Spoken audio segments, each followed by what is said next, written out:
সাড়ম্বরে পালিত হলো ডক্টর বিধানচন্দ্র রায়ের জন্ম এবং মৃত্যুবার্ষিকী। সাড়ম্বরে পালিত হচ্ছে ডক্টর বিধানচন্দ্র রায়ের জন্ম এবং মৃত্যুবার্ষিকী। কালক্রমে আজকের দিনটি ডক্টরস ডে রূপে পালিত হয়। দুর্গাপুর বিধাননগরের বিধান স্মৃতি মঞ্চ ডক্টর বিধানচন্দ্র রায়ের জন্ম এবং মৃত্যু দিবস পালন করলো। এই উপলক্ষে বিধাননগর রোটারির সামনে জাতীয় পতাকা উত্তোলন করা হয়। সমবেত কণ্ঠে গাওয়া হয় জাতীয় সঙ্গীত। প্রথিত যশা চিকিৎসক ডক্টর বিধানচন্দ্র রায়ের প্রতিকৃতিতে করা হলো মাল্যদান। উপস্থিত ছিলেন বিশিষ্ট চিকিৎসক doctor Udayan Chowdhury, ABP high স্কুলের শিক্ষক মানুষ মণ্ডল সহ বিধান স্মৃতি মঞ্চের সদস্য এবং সদস্যরা। আজকে আমরা 142তম জন্মবার্ষিকী পালন করছি সেই মহাপুরুষের, যা দিয়ে হয়তো আজকে ভারতীয় মেডিকেল কাউন্সিল পরিচিত।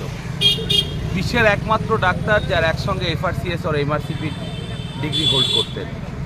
ভারতের অন্যতম রাজনীতিবিদ ও দুর্গাপুর যোদ্ধা আমাদের এই বাংলার উপকার। এই ডক্টরস ডেতে দাঁড়িয়ে আজকে আমরা গর্বের সঙ্গে বলতে পারি যে মানুষের সব থেকে কঠিন সময় যে কোভিডের সময়, সেই সময় আমরা পার করেছি। বাংলা পথ দেখিয়েছে এবং আজকে ভারত ভ্যাকসিনের অন্যতম বড় হাব হয়েছে। এই মানুষটির অনুপ্রেরণা যে কত দূর, এটা বলে বোঝানো হয়তো সম্ভব নয়।